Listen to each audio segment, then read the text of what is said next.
ETF index mutual funds నేర్చుకుని stock మార్కెట్లో రాణించాలనుకుంటున్నారా? వెంటనే ఈ నెంబర్కి కాల్ చేయండి.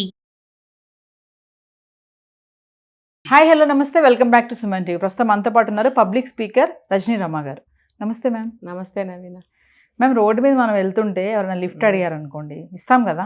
అవును, ఇవ్వాలి కూడా. పాపం అయ్యో అక్కడ దింపేద్దాం, మనం ఖాళీగా వెళ్తున్నాం కదా బండి మీద, వెనక కూర్చోబెట్టుకోవచ్చు అనుకుంటారు.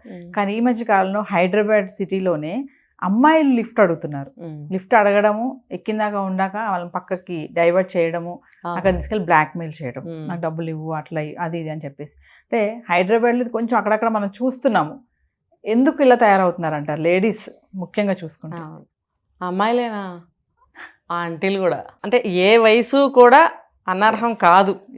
అన్ని వయసుల వాళ్ళు డబ్బు, ఎక్స్ట్రా డబ్బు కోసం మార్గాలు ఎంచుకుంటున్నారు. Second income. ఒకప్పుడు అమ్మాయిలు అసలు లిఫ్ట్ అడిగేవారు కాదు, ఇంట్లో కూడా చెప్పేవారు, ఎవరన్నా పిలిస్తే అటు ఇటు వెళ్ళకమ్మా, అంకులైనా సరే స్కూల్ నుంచి దింపుతానంటే రాకు. ఎందుకు ఇప్పుడు పెళ్ళిళ్ళు అయిన తర్వాత కూడా ఎక్కడన్నా మనకు తెలిసిన వాళ్ళే, అయ్యో నడిచి వెళ్తున్నావమ్మా లిఫ్ట్ ఇస్తాను రా, మన ఇంటి పక్కింటి వాళ్ళే దించుతానంటే కూడా ఎక్కేవాళ్ళం కాదు. ఎందుకనంటే అది భార్యాభర్తల మధ్యన గొడవలు వస్తాయి. పరాయి మగాడి వెనకాల ఎక్కి వస్తావా లేకపోతే వెళ్తావా, నీకు అంత అవసరం ఉంది, అసలు నువ్వు ఎందుకు వెళ్ళావు, ఇన్ని వచ్చేవి కదా. అది చాలా అంటే అసలు ఉండేవి కాదు. అప్పుడెప్పుడో ఆ మధ్యకాలంలో కొంచెం తక్కువ ఏదన్నా ఎమర్జెన్సీ అయితే ఉండేది. ఇప్పుడు ఏంటంటే మోసాలకి డబ్బు సంపాదించడం కాదు, ఊరికనే కష్టపడకుండా డబ్బు సంపాదించాలి. అంటే ఇది ఎలా తయారంటే సోమర్తనం అనమాట, ఒక నేర ప్రవృత్తి, ఆ మెంటాలిటీ. ఇప్పుడు డబ్బు బాగా ఉంటుంది అందరి దగ్గర, ప్రతి వాడి దగ్గర బ్యాంక్ బ్యాలెన్స్లు ఉంటున్నాయి. ఇప్పుడు ఎలా అవి దోచేసుకోవాలి, రకరకాలు. ఇప్పుడు వ్యాపారస్తులు కూడా చూడండి, రోడ్డు పక్కన అనేకమైన అమ్ముతున్నారు. వాళ్ళు ఏం చేస్తున్నారు, వాళ్ళకి ఒక లెక్కపత్రం ఉండదు ఆ రేటుకి, దానికి ఒక లిమిటేషన్ ఉండదు. వాడికి తోచిన రేటు ఆ ఫ్రూట్స్ మీద, ఆ వస్తువు మీద పెడతాడు. మనకు కావాలని తీసుకోలేకపోతే మాట్లాడరు, బోర్డు పెట్టి కూర్చుంటారు. మహా మాట్లాడితే చెప్పేసి సెల్ ఫోన్ చూసుకుంటాడు, మాట్లాడు. అంటే ఎవడి రేటు వాళ్ళది. ఎందుకంటే నేను దీనికి ఒక క్యాప్షన్ పెట్టుకున్నా, నాకు నేనే పెట్టుకున్నా. ఎందుకంటే ఈ ఏరియాలో ఇంతమంది ఉన్నారు కదా, ఓకే, వాళ్ళందరి జేబుల్లో డబ్బులు నా జేబులోకి వచ్చేయాలి. క్యాప్షన్, వాళ్ళందరి జేబుల్లో డబ్బులు నా జేబులోకి వచ్చేయాలి అని నేను ఒక క్యాప్షన్ పెట్టుకున్నాను. వాళ్ళ ఉద్దేశం అలా ఉంటుందండి. ఇంకా చూడండి, అంత రేటు పెట్టినప్పుడు మనం వెళ్ళి ఏదైనా ఫ్రూట్స్ అయినా తీసుకుంటుంటే వాడి చేత్తో వేస్తుంటాడు, అతను వేస్తుంటాడు. వేసినప్పుడు ఏదోలే మనం మనీ తీస్తూనో ఫోన్పే చేస్తూనో ఉంటాం కదా, ఇంటికి వెళ్ళి చూసుకుంటే దాంట్లో 2-3 ఫ్రూట్స్ డ్యామేజ్ ఉంటాయి. అంత రేటు పెట్టినప్పుడు ఈ మోసం మంచిదేనా? అంటే ఈజ్ ఈక్వల్ టు మీ డబ్బులు నా దగ్గరకు వచ్చేయాలి. నా దగ్గర కుళ్ళువి, మంచివి, పుచ్చువి అన్నీ సేల్ అయిపోవాలి, నీ డబ్బు మొత్తం నాకు వచ్చేయాలి. అంటే 2 విధాల మనమే నష్టపోవాలి. అంటే మనిషి కష్టపడకుండా మోసం ద్వారా ఎక్కువ సంపాదించాలనుకోవడం. ఇప్పుడు మీరు అడిగింది కూడా ఇలాగే ఉంది. ఈ లిఫ్ట్ అడగటం జరిగింది రీసెంట్గా. ఒక పెద్ద ఆవిడ, ఇంకొక చిన్న ఆమె, ఇద్దరు కలిసి లిఫ్ట్ అంటే ఫస్ట్ ఒక ఆమె అడిగింది, లిఫ్ట్ తీసుకుని వెళితే రూట్ చూపించడం, ఇటు పద చివరికి ఒక పొదల్లోకి తీసుకెళ్ళిపోయి బెదిరించి నువ్వు డబ్బు అంతా నాకు ఇవ్వు, లేకపోతే బెదిరింపులు తెలుసు కదా, రకరకాల బెదిరింపులు. అతను భయపడిపోయి డబ్బు ఇవ్వడము, మళ్ళీ వెళ్ళిపోయిన తర్వాత మళ్ళీ బ్లాక్మెయిలింగ్ ఫోన్స్ వెళ్ళడము, మళ్ళీ డబ్బు, అతని అకౌంట్లో డబ్బు జరిగాయి, డబ్బు అంతా కూడా ఖలాస్. అది చాలక వీళ్ళిద్దరు నవ్వుకోవడం, మళ్ళీ వీడు ఒక బకరా మనకి ఇంకా డబ్బు ఇవ్వగలడు పదా అని చెప్పి మళ్ళీ ఇద్దరు కలిసి మళ్ళీ ప్లాన్ చేసి మళ్ళీ పలానా చోటకి పిలిపించి మళ్ళీ డబ్బులు ఆగడం. అంటే యువతల వాళ్ళు కూడా అర్థం చేసుకోవాలి, ఇప్పుడు లిఫ్ట్ ఇచ్చే రోజులు కావు, రిక్షాలు కాదు, ఆటోలు ఉన్నాయి, క్యాబ్స్ ఉన్నాయి, లేడీస్కి ఫ్రీ బస్సులు మన తెలంగాణ స్టేట్లో ఉన్నాయి.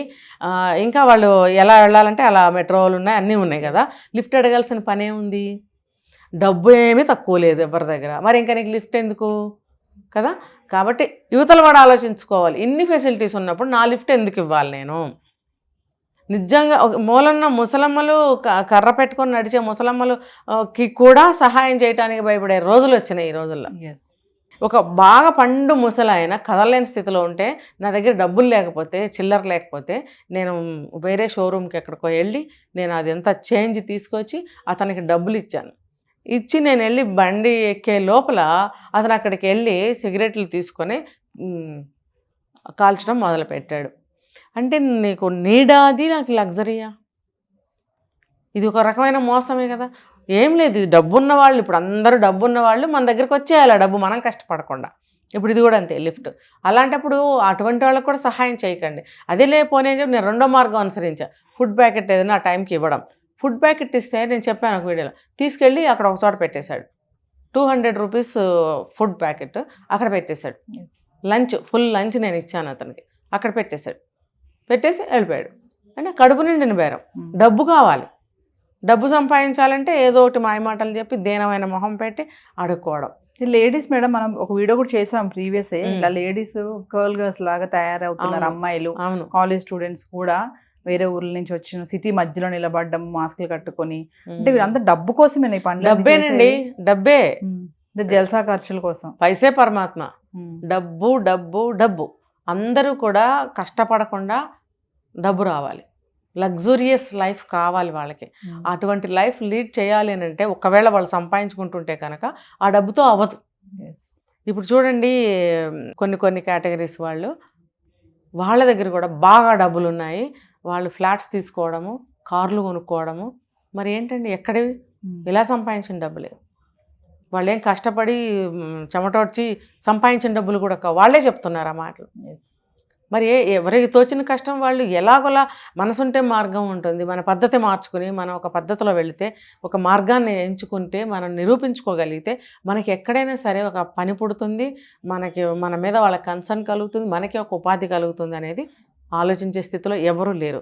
ఎలాగోలా వేరే మార్గంలో మోసం చేసైనా, దౌర్జన్యం చేసైనా, ఎలా అయినా సరే డబ్బు సంపాదించాలని ఒక మోటివ్ కనిపిస్తుంది వాళ్ళకి. అంటే పాపం అమ్మాయే కదా అని లిఫ్ట్ ఇస్తే అంతే అంటారు. అంతేనండి. సమస్యలు సినిమాల్లో మనకు చూపిస్తున్నారుగా, ఎవరో పొడి చేసి రోడ్డు పడేసినట్టుగా, అయ్యో గబగబా వెళ్తే అది ఎంత కలర్ వేసుకొని పడుకోవడము, లేచి వాడిని అటాక్ చేయడం చూస్తున్నాం కదా. ఇవన్నీ కూడా అవేర్నెస్. మొన్న రీల్స్ కూడా ఎవరో చేశారు. ఏంటంటే లిఫ్ట్ అడిగితే ఒక ఆవిడ ఎక్కించుకొని ఆవిడకి కత్తి పెట్టి పీక మీద భయపెట్టడము, ఆవిడ కొంచెం ధైర్యంగా ఎదుర్కొని అటాక్ చేయడము. తర్వాత ఇది ఊరికనే మేము రీల్స్ చేస్తున్నాం అంటే ఇది అవేర్నెస్ కోసం చేశారు. ఇలా ఎవరు లిఫ్ట్ అడగండి. లిఫ్ట్ తీసుకుంటే ఇలా జరగచ్చు, జరుగుతున్నాయి అని కాదు, జరగచ్చు. అంటే కొన్ని చోట్ల కొన్ని జరిగాయి కాబట్టి ఇలా మేము చూపిస్తున్నాం. కొంతమంది ఏమంటున్నారు, తెలియని వాళ్ళకి తెలియజేస్తున్నారు, మీరు చూపించడం వల్ల ఇంకొంచెం ఎక్కువ అవుతున్నాయి అని. లేదు, మనకి 3-4 జరిగాయండి, అవి వెంటనే జనానికి తెలియజేస్తే వాళ్ళు జాగ్రత్తగా ఉంటారు. ఇంకా 5వ వాళ్ళు ఎవరు కూడా అందులో మోసంలో పడరు అని మేము చూపిస్తుంటే తెలియజేస్తున్నాం అంటారేంటి? తెలియజేస్తున్నాము, ఇలా జరుగుతున్నాయి, మీరు అందులో పడకుండా జాగ్రత్తగా ఉండండి అని తెలియజేస్తున్నాం. దీనికి ఆ నేరాన్ని మాకు తెలియజేస్తున్నారంట. తెలియజేయొద్దు, గుడ్డిగా కూర్చుందాం అందరము, మన దగ్గరికి వచ్చే వరకు కూడా మనకు అర్థం కాదు, అప్పుడు తెలుస్తుంది ఒక్కొక్కళ్ళకి. ఇప్పుడు బ్యాంకులో కూడా ఎన్ని మోసాలు జరుగుతున్నాయి, అది సైబర్ నేరాలు ఎన్ని పెరుగుతున్నాయి, మన డబ్బుని ఎన్ని రకాలుగా మన అకౌంట్లోంచి తీసేస్తున్నారు. మరి ఫోన్ రింగ్ చేయంగానే మనకి అదే వినిపిస్తుంది కదా మెసేజ్, మీరు ఇలా చేయండి, స్కామ్స్, వీడియో కాల్స్ తీయకండి, లిఫ్ట్ చేయకండి, ఎన్ని చెప్తున్నారు వాళ్ళు. ఎందుకు చెప్తున్నారు? మరి నేర్పిస్తున్నారా వాళ్ళు మనకి? మీరు జాగ్రత్తగా ఉండమని తెలియజేస్తున్నారా? అది గ్రహించగలగాలి పబ్లిక్ అనేవాళ్ళం. ఒక మనిషిని టార్గెట్ చేసి రాళ్ళు సురుదామని చూస్తారు ఎప్పుడు చూసినా. అందులో అంతరార్థం ఏంటి, మనకి ఎంతవరకు ఉపయోగపడుతుంది ఆలోచించే పరిస్థితి లేదు. మరి అలాంటప్పుడు ఇటువంటి సిచ్యువేషన్లో లిఫ్ట్ ఇవ్వాలా అని ప్రతి ఒక్కళ్ళు ఆలోచించాలి. చెప్తే అర్థం చేసుకోరు, అంతే, లిఫ్ట్ ఇవ్వకుండా పోదాం అని అనుకున్నారనుకోండి, కొన్ని నేరాలు తగ్గుతాయి. అయ్యో పాపం ఆడకూతురు, పాపం ముసలమ్మ అనుకుంటే ఏమో ఆవిడ నిజం ఉండొచ్చు, అబద్ధం ఉండొచ్చు, ఆవిడ విషయంలో ఏమైనా జరగచ్చు.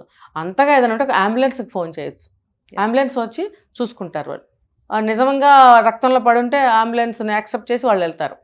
లేదనుకోండి వాడు భయపడి అక్కడి నుంచి పారిపోతాడు. కాదు, అమ్మాయే కదా లిఫ్ట్ ఇద్దామని ఒకవేళ అదునుగా తీసుకుంటే మాత్రం రాచిక్కుల్లో పడాల్సిందే. ఫస్ట్ ఆఫ్ ఆల్ అలాంటిది ఏదైనా జరిగితే పోలీస్ కంప్లైంట్ ఇవ్వాలి, అర్థమైందా? తర్వాత అంబులెన్స్ వాళ్ళే పిలుస్తారు.